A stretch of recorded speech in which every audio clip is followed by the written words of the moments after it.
What's up, everyone, and welcome to another episode of Variant the Podcast. What's up, Tim? How you doing? What's going on, Arris? Greetings, Variant Nation. How's everybody doing?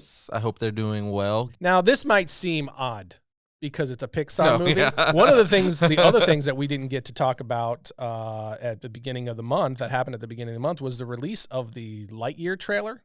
Yes. That Disney released. But he's the superhero, kind of, right? But that's kind of why I wanted to bring it up, is because it's so different than anything else Pixar has done. It looks like a legitimate hero story, like comic hero story. So the concept, which I'm sure everybody is aware, the concept is a story of the real Buzz Lightyear that the action figure is based on. Yes. So it's like a real space ranger. Which is a very interesting, you would think, out of all the things they could do with Toy Story properties. Yes. Because that's another thing, too. It's such a departure. Is this, because have we seen the logo? We see the logo, right? Yeah. So it doesn't have the Toy Story thing on it. No.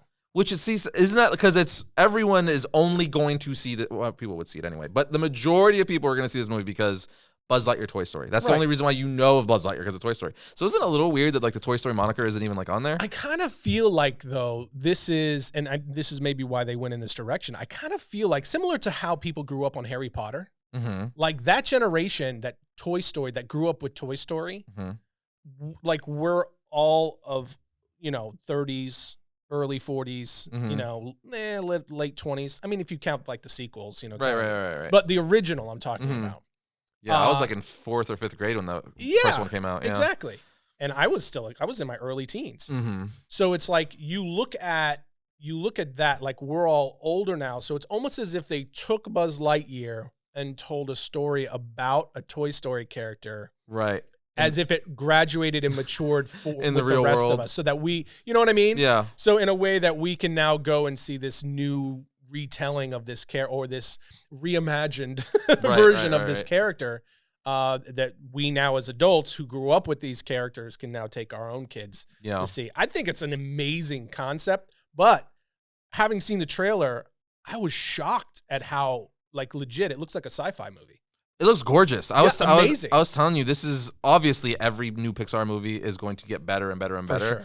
But for some reason, I don't know if it was the sci-fi element to this or something, but I'm like, wow, this looks even better than I would expect. Obviously, again, you would expect every new Pixar movie to be better than the last, but this one, cranked it to 11. I feel. I don't even know. It looks so good. Just the spaceships, the atmosphere. They're getting so good. It's almost becoming photo real, some of the stuff. Yeah. When you look at the sky, you're like, wait, am I watching I don't know, Star Wars or something? Or is this a CG animated film? It's crazy. That's what I mean. It's such a departure from typical Pixar, right? Because Pixar, is always, again, just like you said, every new film looks better than the last. It just gets, cinematically, it just gets more and more beautiful, more and more, they just create these photoreal environments. Some of the shots that they put together for Toy Story 4, as an example, just absolutely beautiful in terms of their framing. And but this looks so different, even from a storytelling perspective. The features of the characters, there's those clear Pixar kind of, trademark Pixar shapes of the human faces and stuff. But even the music choice that they selected for the trailer has a more mature feel to it. Everything. Yeah. It almost reminded me of an animated, as if they took the concept of Buck Rogers. Do you remember Buck Rogers? Yeah. For sure. Before both of us, but you know what I mean? It was on in syndication by the time we were kids. But it reminds me as if they took that and turned it into a sci-fi computer animation film. And that to me is just, that looks like it's going to be a ton of fun. I think you nailed it in saying, which it took me by surprise, not in a bad way, but in the sense to where it seems such a departure from other Pixar stuff, and it seems way more mature, just in its cinematography, everything, its overall vibe seems way more mature. When you compare this to something like Finding Dory, night and day, right? In the sense of tone and stuff like that. Again, there's barely any dialogue in the teaser. Yeah, there's almost none. So I am curious to get an actual full-blown trailer where we see a little bit of what the plot of the movie is and stuff like that. Although the teaser does tell you, it's you see Buzz becoming the Space Ranger and stuff like that. By the end, he sees the suit, which, by the way, the realistic reimagining of his suit, the iconic Buzz Lightyear suit, looks so cool. It looks great. And if Hot Toys doesn't make a figure of this, I'm going to be so mad, because I'm telling you, you know me, Tim, this is my wheelhouse. I am going to get some sort of collectible or statue of this new Buzz Lightyear. That would be a very cool one. It looks cool. I'll be honest, I kind of want somebody to make the Guy Fieri version. Oh, I saw that. That thing that went viral a while ago. Right. Like, that made me laugh so hard. The internet is undefeated. It's undefeated. But yeah, I would love to see that as collectible. But now it's also got me thinking of, like, could they do this with Woody? I saw a lot of people saying that in the comments of the trailer. Like, what if they did a Western with, like, because you could have Woody, you could have Jesse. Yes. And Bullseye in there. And just do what if the real Woody and Jesse and the whole thing. Like what Woody's Roundup was based off of? Yeah. Can you imagine they get Clint Eastwood to voice Woody? Because that's another. Chris Evans, Captain America, is voicing Buzz in this. And you never hear his voice. He talks briefly at the end. I didn't hear it. He says like one line. Oh, I didn't hear it. Yeah, like one line or so with another space ranger. But I remember when they announced this last year at the Disney's Investor Day, I believe in 2020, when they were giving all, we learned about all the new Star Wars shows and stuff like that. They said Chris Evans' voice, and everyone was like, "What? How would you not get Tim Allen and stuff like that?" Yeah. But again, it's because it's not the toy. Right. This is the real Buzz Lightyear that the toy was based off of. They clearly wanted to separate the two. Which I would imagine by the end of this movie, they will show, like, he has to have done something to make him recognizable, to get a cartoon and a toy and stuff like that. So I'm wondering what that is, and they have to show, please show this real Buzz Lightyear at the end holding the action figure of himself, and it's the Buzz Lightyear from the Toy Story movies. That would be wild. You have to, right? Because that's the full, yes. Because all of us OG Toy Story fans would be like, there we go, because it would just tie it directly to it. That's crazy. Yep. I'm excited about that one. Everybody knows that's 2023. I like these type of movies. So 2023. I thought it was this coming summer. Is it 2022? 2022. Oh, I hope so. I don't remember. There's too much stuff coming out. I'm pretty sure. Well, then yes, I'm more excited now because I don't have to wait a year and a half to see it. Yeah, no, I'm stoked. I'm stoked. But you know what? We don't have to wait a year and a half to see, Tim. Hawkeye. That's right. We're actually getting 2 episodes. Yes, they're dropping. Yes, 2 episodes simultaneously, which is kind of crazy because it's only 6 episodes total. I think they're trying to release them all before Christmas. I think that's what they're trying to do. I think they want you to be able to binge it all because I know people are going to be on Christmas holiday break, so you have all 6 to just watch. And I think they're trying to create a gap. I think they're trying to wrap it up prior to Spider-Man No Way Home and also give a gap between that and Boba Fett. That's what I was thinking, yes. Yeah. Boba Fett, yeah. I mean, it's crazy, though. We say it all the time. Broken records, kind of like the whole what's happening with DC thing. I feel like that's kind of like we're known for that. It's like, let's talk about the state of DC. But anyway. That's true. They have so much stuff, like you said, No Way Home, which I want this movie out. So I want this movie so bad. Yeah, I'm so see. curious. We're still a long way off from that one. So a month. Yeah, I don't know. This year's going so quick. I'm just having flashes in my head because we've already started doing Christmas shopping and stuff. I'm like, before I know it, it's gonna be Christmas morning. We're opening presents. This is freaking weird. Before we know it, it's going to be summer. So that's how I'm looking at it at this point. It's like, and then the trade for Astonishing Times comes out through Dark Horse and Comixologies. Put your pre-orders in, not now because it's not available for pre-order, but put your pre-orders in. The infomercial. Shameless self-plugging for something that's not even available for pre-order yet, but it's coming. Summer 2022, Comic-Con. Someday, Comic-Con. We'll be there. Hopefully we'll be there. Hopefully. Stay steady, 2022. Stay steady. Keep it crispy, 2022. Oh, Lord. Whatever. Hopefully we're not abducted by aliens by then. But working our way back to Hawkeye.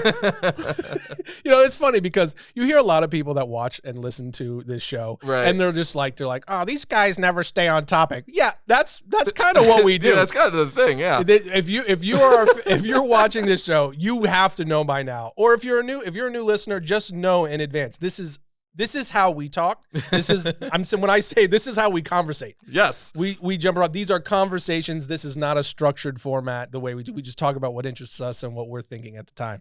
Which with some structure. I would hope people, we like that stuff listening to. That's I prefer podcasts I like listening to. I don't know. Either way, I prefer it. But it's all natural. Yeah. But anyway, Hawkeye. I don't know about you, but when it comes to this series, and I already alluded to it, I have such low expectations in the sense of its impact on the MCU. Oh, for sure. Now, that's not a bad thing. I don't mean that in a bad way or a derogatory way at all, because it looks like it's going to be fun. It does look fun. As we talked about it, the Christmas theme, the Die Hard kind of vibe. Yeah. It's almost like if Bond met Die Hard, it kind of has that kind of ways of like walking with the tuxedo, fixing his cufflinks, you know. So it looks like a ton of fun, especially for the holiday season. You know, something you can kind of just plug into just the holidays and all the festivities that go along with that.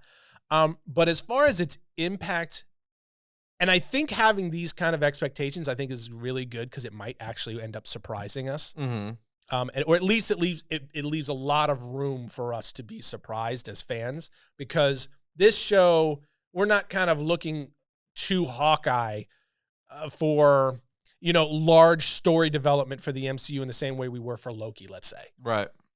And I think that's to Hawkeye's benefit because people aren't really paying as much attention to it necessarily. There's not as much hype around it. And people don't know what to make of it or what it's going to be just yet. And they're just kind of going into it like, hey, let's see what they do with this.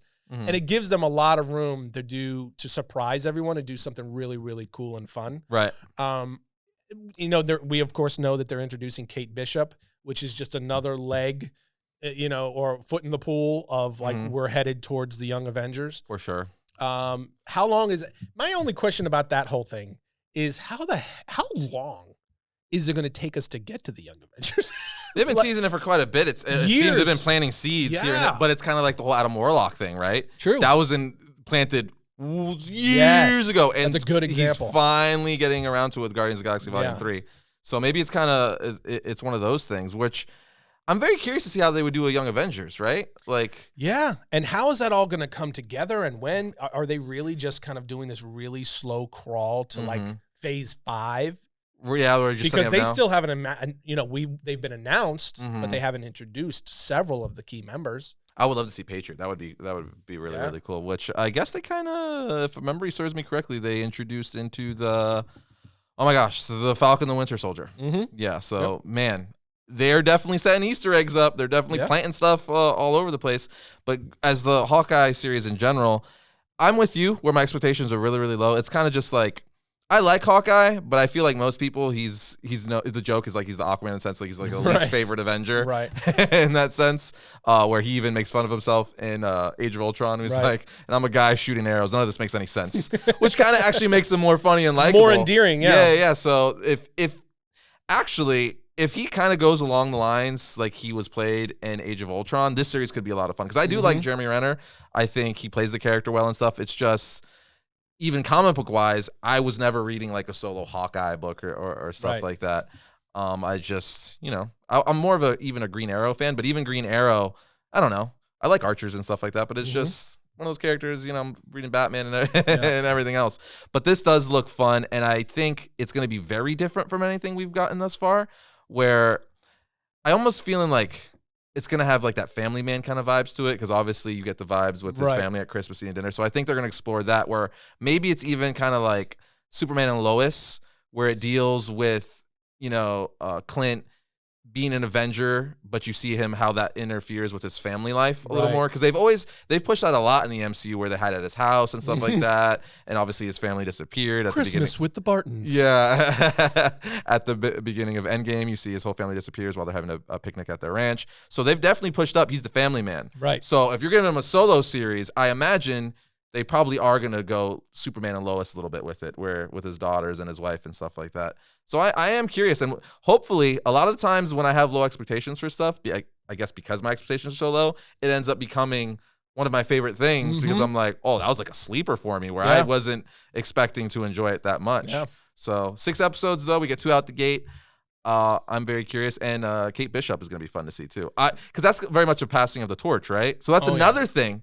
Like, are they going to kill Hawkeye at the end of this? Does he just retire? I'm assuming it would be like he retires and now he's permanently with his family. That's my right. Yeah, that's my expectation. But either way, because it's like You're going to do the same thing and you kill him off. Yeah. But it's crazy that I can't believe the MCU is over 10 years old now, that where they're having to hand off these torches to new characters. Because again, like Robert Downey Jr., Chris Evans, Jeremy Renner, they've been playing these characters for like 10 years. Yeah, even Black Widow. Yeah, it's about, Scarlett Johansson is Black Widow. So it's like, us as fans, could we even be mad? It's like, yeah, like you're going to play this character till you're 60? Like, you know what I mean? There does come a time where it's like, they are actors, so I would like to do something else now, not just be a superhero for my entire career, even though it's, what made put their mark or put them on the map. But yeah, I'm curious to see. I love the Christmas vibe. I think it's smart to do that during the holidays because I'm a sucker for holiday movies. So this is the thing I'm most excited for Christmas-wise this year, just because I love that whole Die Hard feel. I agree. Yeah, that I think makes it the most appealing. For where even with the music in the trailer. Yes, they did. They were very smart in their approach to it. But I'm wondering if maybe if that was the idea, and I guess we're going to find out here in the next week. If this was intended to be kind of just to sneak up on everybody. Yeah. And just be like a sleeper and just come out of the gate and just be really, really good and surprise everybody. And maybe even, introduce some things to the MCU that takes everybody off guard. Like, what if we do get a little bit more about the Young Avengers? Can you imagine the one we're not even expecting? This is the one that ties in the most. That would be funny. It could happen. I mean, that'd be funny. Again, that's not my expectation, but it certainly has set itself up. It's put itself in position to do that, which I think is very interesting. Going into the show. I'm really looking forward to it. Actually, probably I'm surprised because I think that Hawkeye is a bit of an underrated character in the MCU. I just think that he's fun for sure. He was really, as a through line, he was one of the heart and souls. That is true. Of the first 10 years. He was kind of the glue that they say it in the movies. He was kind of the glue that kept things together there, especially toward the end. But I really like him as a character. I like what they did with him in the MCU. So especially the whole Endgame thing with Scarlet, how they're fighting. Like, no, it's gonna be me. No, it's gonna be you. Like that was, he did have a lot of good moments. But I loved his role in Civil War. I really loved his role in Ultron. And I just thought that they did a really good job with him overall. Just his whole arc, how his family vanished, he becomes Ronin, and you just I think he has one of the best arcs in the MCU. That's another thing. They're going to explore the Ronin thing more in here, I would imagine, right? Or did they tease that in the trailer? I don't remember that now. They did. Oh man, now you're putting me on the spot. I think that they did tease that they're going to show a little bit about it. At least they talked about it or referenced it. Yeah. But you would have to believe that they're going to give us something that's going to, because some of the ramifications of what he's dealing with in this series, you have to imagine it's going to be tied directly to. I'm wondering too if everyone in the trailer, those people are coming after him because of the stuff he did at Ronin. That's what I'm saying. Yeah. Okay. That's what I'm saying. Yeah. Like, I think the ramifications of what he's dealing with are going to be probably tied to. I've seen so many trailers, and we say it all the time, but I feel like there's just so much stuff coming out. It's so hard to keep together like what's what and stuff like that. I'm like, did I see that? I think I saw that. No, I saw that because there's just so much like content constantly coming out. We've reached that point now too that we talked about a year ago, where it's like there was this bottleneck of content where nothing was coming out. We're like, we're going to reach this point where it's just going to be content vomit because everybody has to unload all of the stuff that they had built up. It's a lot. It just got bottleneck, and that's basically where we're at now. Is everybody is just. Oh, people are going back to the movies. Throw it all out there. It's really, and then of course the streaming services that we've talked about relentlessly. But there's so much content now hitting one right after the next, after the next, after the next, and it does. It makes it fun because for a while there we were content. Not I want to say starved. Yeah, no, we were still getting. Getting stuff on like the streaming services to some degree and things like that. But it started ramping up, and now it's like full steam ahead. Well, with Disney Plus, it's crazy to think that like Disney Plus itself has added so much. Like most of the shows we talk about on the podcast, I would say definitely half are Disney Plus ones. Oh yeah, because they got Marvel and Star Wars, and they're just pumping out Marvel Star Wars like crazy. Because 2-3 weeks after Hawkeye ends. Book of Boba Fett, it's like it's just one and another and another, and when that ends, then you're getting Miss Marvel. Then when that ends, like Ahsoka will probably be ready to come out, and then you get Obi-Wan, on and on, Mandalorian season 3. So it's just like this is great. Yeah, this is great. And it certainly makes it for a lot of fun for us fans. I'm just curious about where a lot of these things. At what point does this is the concern we've talked about? At what point does it become overload? Yes, that's a concern. Because there is also, another reason there's just so much, because both of us, and I would imagine everyone listening too, doesn't just watch superhero stuff or like nerdy stuff, right? We're not just watching Marvel, DC, and Star Wars. We watch other shows, like the HBO Max series and stuff like that. So there's a lot of shows I watch with my wife, like The Undoing and all these great HBO shows and stuff that are just good dramas or action shows. And it's just hard because there's just so much. There's a lot of that too. Like Netflix and HBO Max stuff have been pumping out these incredible like limited series or even just ongoing series, TV series that are movie quality with like Oscar Isaac, Nicole Kidman, like actors, Hollywood. And it's like, it's great, but man, it's hard to pick and choose what to watch. We're a far cry from the days where you had like 4 channels. Dude, it's crazy because that's another thing. I haven't had cable in like 2 years. Yeah. And it's like, at this point, the streaming services made it like, why do you need it? There's just... Because all the good... Football, that's why, Arris. Sports and stuff like that. But all the good shows and movies are going to the streaming platforms anyway. Yeah. Like, you got the news and then like the holiday specials that like ABC and stuff like that does. But besides that, all the TV shows and stuff, for the main part, you're going to be watching on freaking streaming services anyway. On demand, yeah. And then even a lot of the cable stuff, Hulu puts on. Like if you like watch like Dancing with the Stars or stuff like that, Hulu plays all that stuff. So it's like, true. It's crazy. It's true. I will say... I'm constantly, we constantly have people saying, have you seen this? Have you guys talked about that? When are you guys going to talk about this? When are you going to talk about this? I'll be honest with you. I have reduced down now to about 3 key streaming platforms. I just started kind of like cutting them off because it's just, you're paying the whole point of getting rid of cable initially. This is getting really off track. It's interesting. It's interesting combo. The initial concept of getting rid of cable was to make it cheaper because you were paying through the nose for cable and for like, you have 3,000 channels and you use like 4 of them, right? Whereas the streaming service is like the content that you want and you pay less. Well, now it's like, there's like 27 streaming platforms. There's a hack for that though. There's a hack. There's a hack for it, and I think I told you this before. I know what it is. You partner with other people that get, and some people pay for some, and then you just share accounts. Okay, so for anyone who hasn't done this, if you're like, I can't pay for HBO Max, freaking Hulu, Netflix, Paramount, Peacock, this is what you do, friends. This is what you do. So you get your group of family members or friends, right? And you personally, you pick 2, right? So you're like, I'll pay for Disney and HBO Max, right? Then your father-in-law, your best friend, they do Netflix and Peacock, right? And then Lord. All these streaming services allow you to make multiple accounts. That's true. Right? So then you just let those people make their own account and be like, hey, you can make a Disney Plus account if you let me make like a Hulu side on your account. And that way you're only paying for 2, but you're getting all like 6 or 8 of them. You know what I mean? And it's fair for everyone. Yeah, sure. It's the best way. And that way your algorithm doesn't get messed up on there because you have your own side.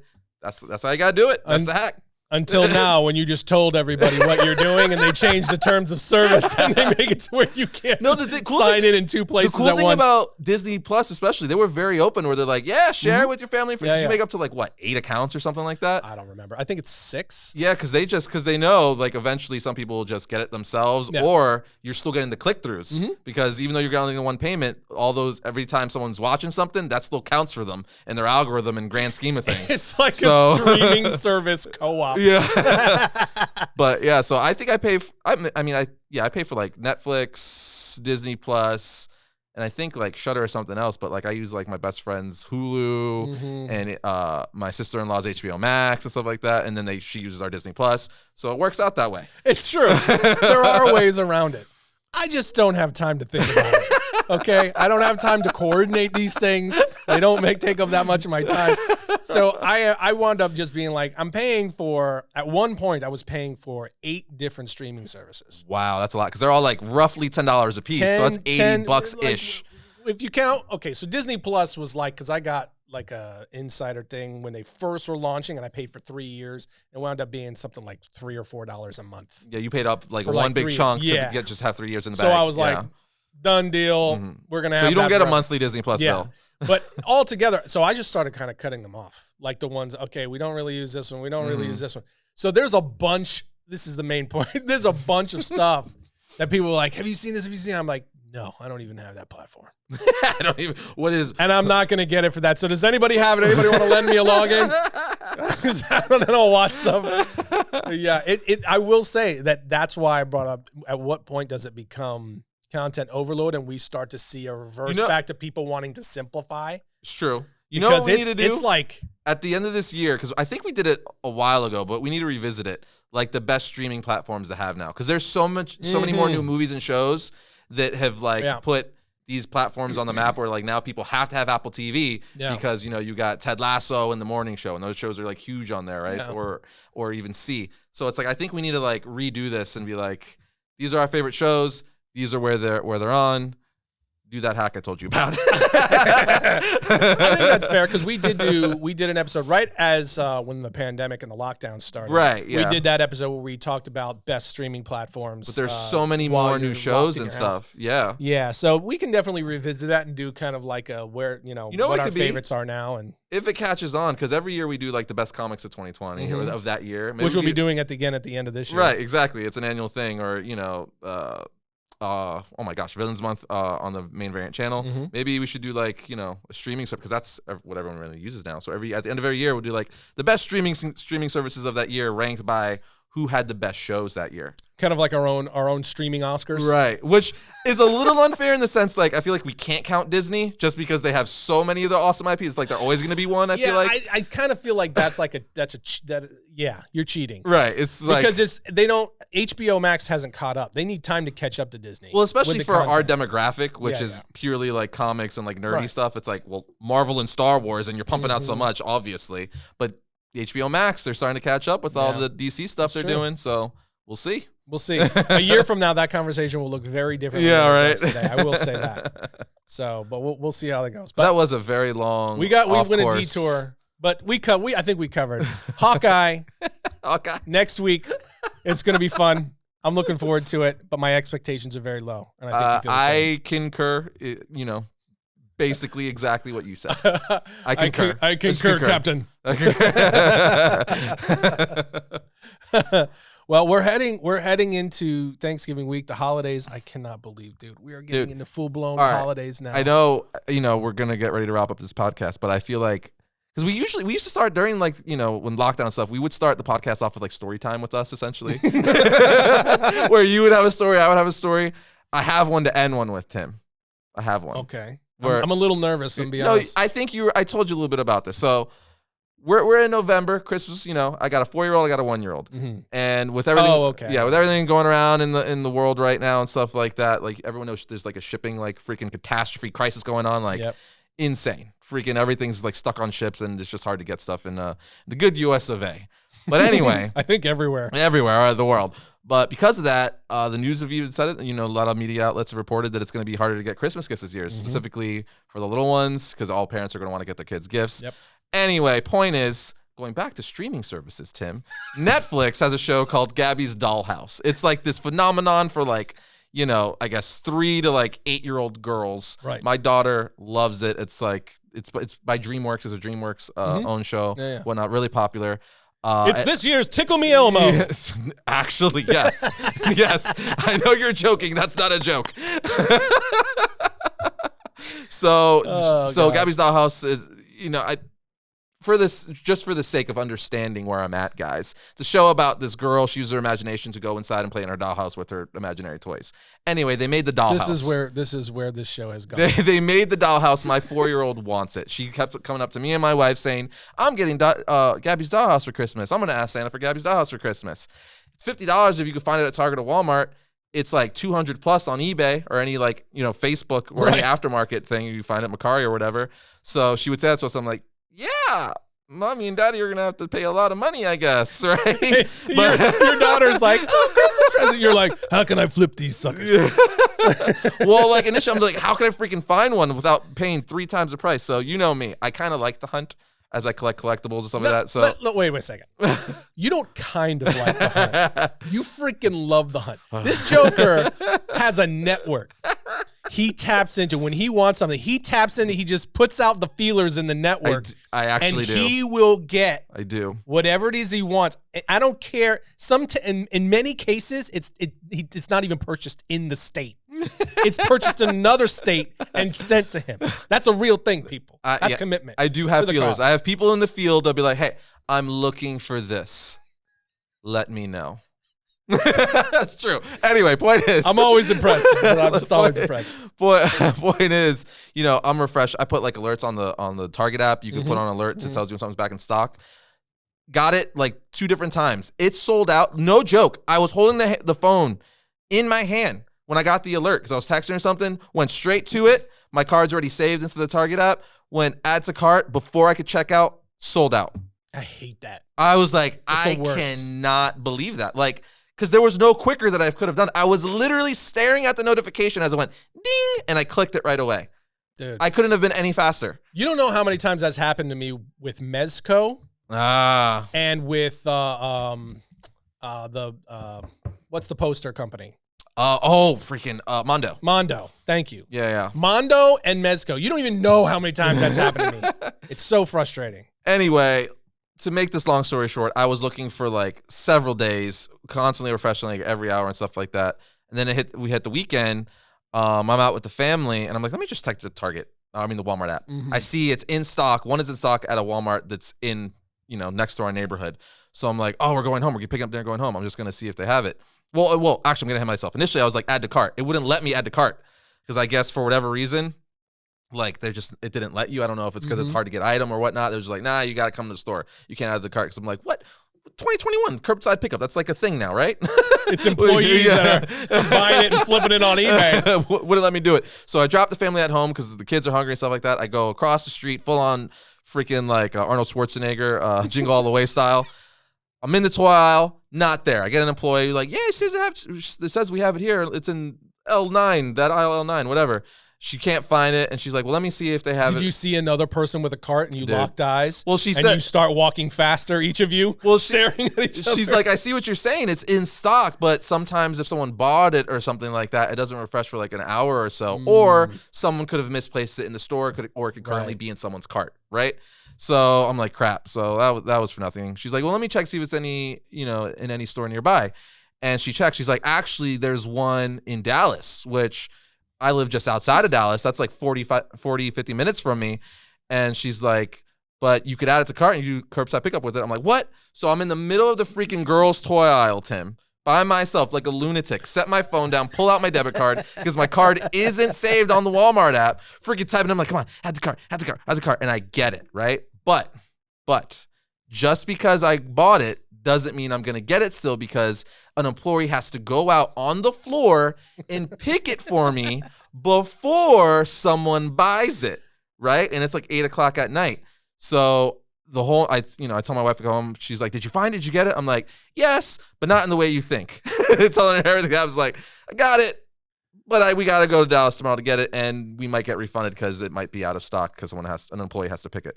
So next morning comes, got it, Tim. Freaking got it. So I drive to Dallas. I get it. Officially became Arnold Schwarzenegger. Jingle All the Way style. Dude, it was like, I did not, because again, it's like $55. And it's one of those things where like, it's your little 4-year-old girl, she really, really wanted it. I'm like, we're actually going to be forced to spend 3 times the amount of money for this freaking toy if I can't find it. Not me. I would have done it. I'd have been like, honey, Christmas is going to come late this year. Because the toy that you want to know why I would have done it? Because last year she wanted this PJ Masks thing, which is like a Disney superhero show, and all year she's like, I want it, I'm gonna get it, and we built it for her as this big tower headquarters thing. And on Christmas morning, she was so happy she started crying, and I'm like, oh, that's in the feels. So I knew that the freaking softie in me were like, I'll pay the extra $150, darling. Well, yeah, I guess I can say because we all do that at the holidays because they make it seem like it's on sale. But, right. Some things, there are moments where it does, and then the rest of the time everything is even more expensive. So that shopping early is actually better this year more than ever. But yeah, I will say I've had those moments with several of my kids. But I have been very like, hey, if like things are like, for instance, like if we're going on a trip, I'll be like, hey, I just have the conversations like, hey. So do you guys want Christmas gifts or you want a vacation? I mean, that's fair. And they'll though. just be like, that's fair, vacation. Which I'm like, you are my children. That's fair though. But your Like, kids are let's also go a to little Disney. older though. Well, I'm talking about when they were younger. Oh, even when they were younger? Yeah, we did this stuff all the time. So I would have a conversation and be like, hey, you can have small gifts or one big gift. Like, and I'll give them the option. To be fair, if I gave her an option and be like, you could either get presents for Christmas or Disney World, she would guarantee. This child has been asked me to go to Disney World at least like once a day, every day. Now's the age, man. I told you, I'm already working ways to make that happen. Hopefully next year, depending on how everything goes. But your it's gonna have to happen. Skills can help that out. Yes. I feel like this turned into like International Adventures of the Toy Hunter. Dude, no, it was great. It was just the first, because she's finally getting to that age where she's starting to ask for things specifically, and it was the first toy that I'm like, oh, this is actually hard to get. Yeah. Like, I've actually just been looking just out of curiosity every now and then. I'll just look to see it's in stock. Still not in stock because I don't need it anymore, but I just want to know, like, how long is it going to be hard to get? Still can't find it anywhere. Yeah, the supply stuff is going to be crazy, even throughout this year and going into next year. And that's it's the thing. Crazy now. The thing I knew even things like turkeys. Yeah, because Jingle All the Way is one of my favorite Christmas movies, and I know the closer you get to Christmas, the more desperate parents are going to become to get that gift the kid wants. So that thing potentially is only going to become more and more expensive aftermarket. Yep. I'm like, it's $200 now. December 15th, that thing's going to be $300. Arris is just making note of all the most popular toys and seeing which ones he's got to stock up to flip. Hey, this was for my daughter, Tim. I'm not flipping this. This is for her happiness. The first one was for your daughter. If I find a second one. There it is. There it is. You don't think I know? I know. But I'm not actively hunting, okay? Well, congratulations on being a good dad. Anyway. Yeah, so let's watch by then. She's like, I actually don't like Gabby's Dollhouse anymore. And then I'm just like... That'll be like in 6 months. Dude, she'll be on to something For those else. of you listening and not watching, I just fainted in my chair. So there we go. First world conversations on Variant. But there we go, Tim. We ended it with a nice personal story. Love it. And it matches one of your favorite Christmas movies, Jingle All the Way. Every Christmas Eve, man. Which is bittersweet because I have to wait till Christmas Eve to watch it. You know, because that's like the first, and so I only watch it once a year, but it makes me like it more because it's not like, you know, I love Home Alone, but it's on TV like all the time. The Grinch, Jim Carrey's Grinch, it's on TV all the time. So it makes it more special where I know I'm only going to watch it once a year. It's not going to just constantly be on. Well, I don't watch any of those until we get to the holidays. After Thanksgiving. Although I'm saying that, I don't have cable, so I'm not forced to watch that stuff anyway. But I guess it's just, I always put Home Alone. You know, there's those Christmas movies you just kind of put on. Home Alone is one of the ones I'll watch like freaking 15 times during the holiday season. I love that movie. My wife and kids do. I will put it off and I'll wait. Because I want it to be fun at the holidays and not feel like, this again. That's going to be fun, though. I like when we get the holiday podcast because I'm sure that we're going to talk about like our traditions and stuff like that. Those are always fun. And I can't believe we're already here. I feel like we just did that. I'm already talking about Christmas shopping when I feel like we just had this conversation about like, what do you do every Christmas Eve on last year's podcast? Freaking crazy. Dude, I'm telling you. We hit some kind of a weird time wormhole. Okay? It's Flashpoint. Telling you. It's Flashpoint. We've hit some kind of we're going to do a Matrix episode here pretty quick. We've hit some kind of a weird time wormhole. I don't know what's going on, but it's legit. It's like summer going on New Year's going on summer. Like that's what it feels like all the time. And I'm tired. I'm tired. Well, Tim, we're ending this so you can take a nap. I'm going to go take a nap. I think I'm not. Well, with that said, guys, we'll see you next time when we talk about all things comics.